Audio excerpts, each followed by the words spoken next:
नमस्कार, मी पंजाब डक. आज आहे 7 एप्रिल 2026. मी आलो आहे विघ्नर सहकारी साखर कारखाना जुन्नर येथे. तर या ठिकाणी या कारखान्याचे चेअरमन साहेब सत्यशील दादा शेरकर त्यांनी या ठिकाणी बोललेलं होतं. तर काय झालं की प्रसारमाध्यमातून काय होऊ लागलं की यावर्षी 2026ला दुष्काळ पडणार आहे अशा बातम्या पसरत आहेत. तर ते म्हटले की तुम्ही आमच्या कारखान्यावर येऊन एकदा शेतकऱ्याची म्हणजे एक न्यूज द्यावी.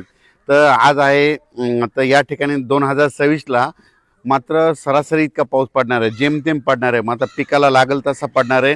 मात्र पिकं मात्र खूप चांगले येणार आहेत म्हणून हा अंदाज 2026चा लक्षात यायचा. आज आहे 7 एप्रिल 2026. आजपासून जवळपास 20 तारखेपर्यंत तुमच्या जुन्नर तालुक्यामध्ये हवामान कोरडं राहणार आहे. पाऊस काय येणार नाही, त्याच्यामुळे काही चिंता करायची गरज नाही. पण त्याच्यानंतर काय होणार आहे, 21, 22, 23च्या दरम्यान मात्र जुन्नरच्या पलकडल्या साईडनं म्हणजे खाली घाटाकून पाऊस पुन्हा परत पावसाचं वातावरण तयार होणार आहे. म्हणून हा अंदाज जुन्नर तालुक्यातल्या शेतकऱ्यांनी लक्षात यायचा. कारण की या भागात असल्यामुळं या शेतकऱ्यांनी लक्षात यायचं. ज्यांचा कांदा असेल, गहू असेल तर तुम्ही काय करा, 20 तारखेपर्यंत तुम्ही काढणीची तयारी ठेवा. राज्यात सांगायचं झालं तर पूर्व विदर्भ, पश्चिम विदर्भ, दक्षिण महाराष्ट्र, उत्तर महाराष्ट्र, कोकणपट्टी, खानदेश सगळीकडं 20 तारखेपर्यंत कसला पाऊस येणार नाही, काही चिंता करायची गरज नाही. फक्त मात्र उन्हाचा पारा वाढत जाणार आहे.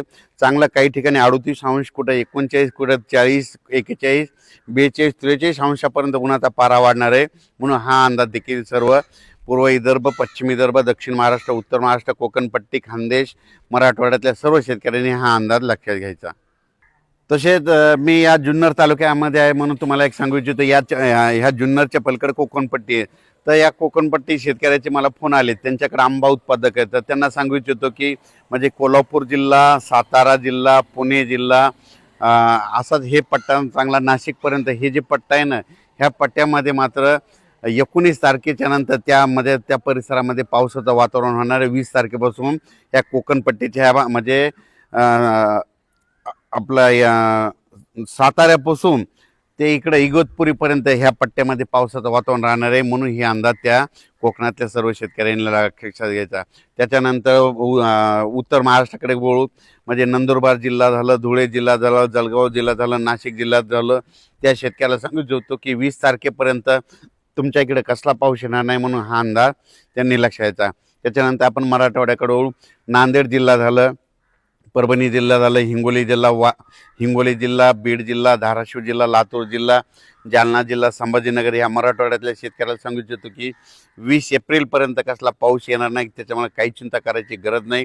त्याच्यानंतर विदर्भ 6-5-11 जिल्हे, वर्धा, नागपूर, भंडारा, गोंदिया, चंद्रपूर, यवतमाळ, वाशिम, हिंगोली, बुलढाणा, अकोला, अमरावती ह्या विदर्भ, पूर्व विदर्भ आणि पश्चिम विदर्भातल्या 11 जिल्ह्यातल्या शेतकऱ्याला सांगू इच्छितो की उन्हाचा पारा वाढत जाणार आहे. पाऊस काय येणार नाही म्हणून तुम्ही तुमची हळद शिजवू शकता, कांदे काढू शकतात. पाऊस काय येणार नाही म्हणून हा देखील अंदाज त्या विदर्भातल्या शेतकऱ्यांनी लक्षात यायचा.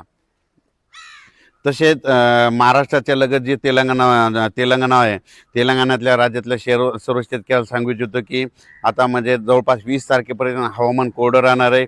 कर्नाटकमध्ये देखील कोरडं राहणार आहे. कर्नाटकच्या इकडं कोल्हापूर, सातारा त्या परिसरात देखील 18-19 तारखेपर्यंत कोरडं राहणार आहे. म्हणून हे देखील सर्व शेतकऱ्यांना लक्षात यायचं. अचानक वातावरणात बदल झाला. आणि परत एक शेतकऱ्याला सांगू इच्छितो की अवकाळी, मी म्हटलं होतं ना प्रत्येक 15 दिवसाला एक अवकाळी येणार आहे. तर तुम्ही बघा, एकदा आत्ताच येऊन गेला. आता लगेच हे म्हणजे शेवटच्या आठवड्यात, एप्रिलच्या शेवटच्या आठवड्यात परत एकदा अवकाळी राज्याच्या काही भागामध्ये येणार आहे. म्हणून हे लक्षात यायचं. मेमध्ये देखील तसंच परिस्थिती राहणार आहे. मेमध्ये देखील 2 अवकाळी येणार आहेत. त्याचा आपण नंतर मेसेज दिला जाईल.